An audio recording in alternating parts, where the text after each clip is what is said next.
Coach, I know you hate to see a guy like Martin Emerson go out so early in the game for targeting, but on the other side of that, what'd you think of DCam and what he did to come in there and fill in his shoes? Yeah, DCam did a nice job.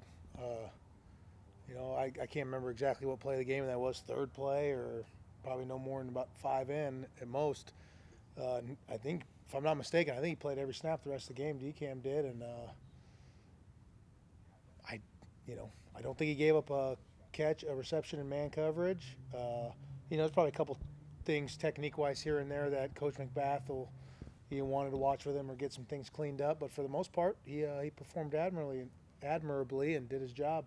Relative to whatever his assignment was in the overall call. So I know it could be different depending on the situation, but you almost as a coach prefer to have guys not even think about it and just go in there and not have time to think about it. Me and Coach McBath, I think we kind of joked about that. It's probably worked out for the best the way it did because, if someone had told me, hey, you're going to be without Martin for the entire game, I'd be pretty nervous. So it's probably a good thing for me. And then obviously I think for DCam, there's no time to think about it. Hey, you're up. So, and he did a nice job. We're proud of him. For years as well, Sean Preston kind of stepped in there and did a good job. What did you kind of see from Preston and obviously the pick, but beyond that, what you kind of see? Like I said, we're to that time of the year, right, where you got to have a next man up mentality, and there's no excuses. You got to find a way to get the job done. Obviously, those are two great examples of that. DCam and then Sean did some really good things. Obviously, they went to take a shot there right after I think it was right after the targeting, the very next play, and he intercepts the pass. That's a big time play. I mean, that completely flips some momentum. So he did some good stuff.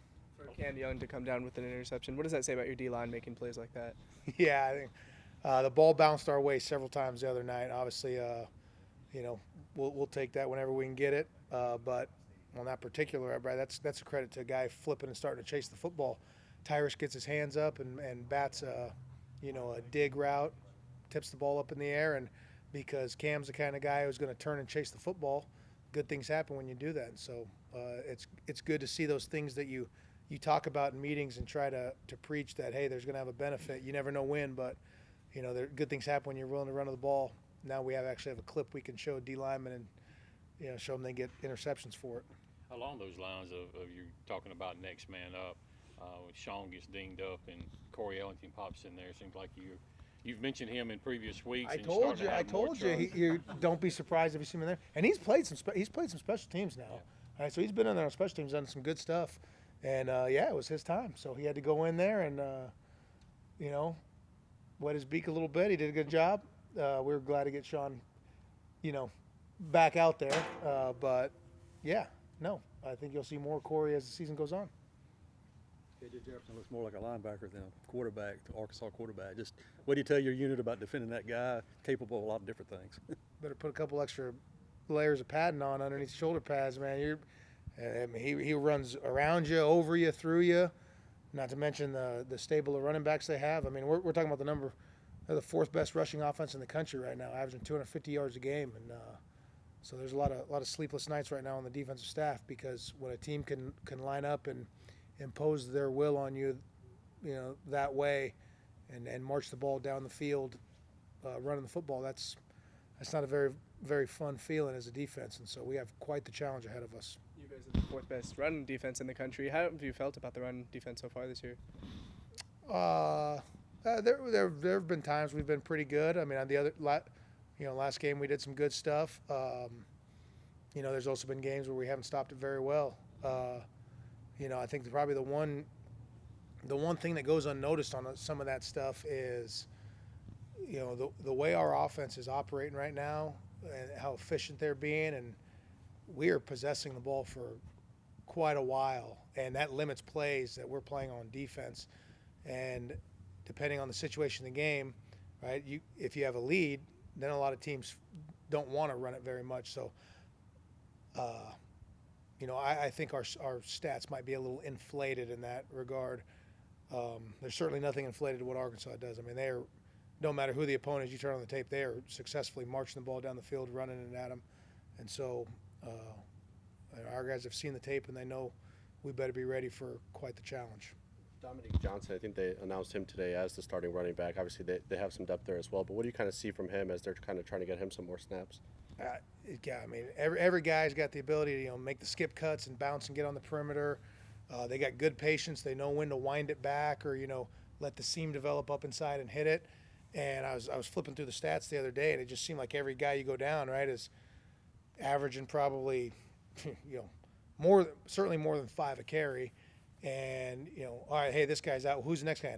Oh, he's got 500 yards rushing too. What about the next? Oh, he's got 500 yards rushing. I mean, no matter who they got in there, they're creating positive plays. And then the receivers. I mean, Burks on the outside, he's as big and physical a specimen as there is.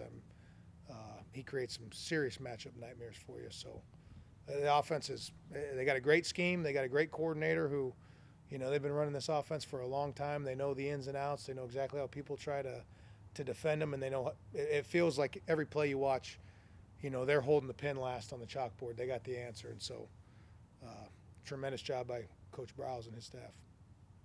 What does Colin Duncan mean to this defense? I think it's like every other guy, right? I mean, you got to do your 111th. Obviously, Colin's he got thrown into increased action last year, and I would say after we watched the film, he was probably the most improved guy on the defense last year, and he's done a nice job this year. He's been a starter the whole time. I'd probably be mistaken. I don't know inside the locker room if he's kind of the emotional leader or the talker on the defense. I have no idea, but he's done a nice job of executing his job and doing what we ask of him, and does his 111th. You said he was the most improved player on the defense last year. What was he struggling with early on? I just think, he wasn't initially a starter, and then due to some injuries and just him performing well in practice, he got his chance and, did better than I guess I would have expected, right? Or I undervalued him, underestimated him.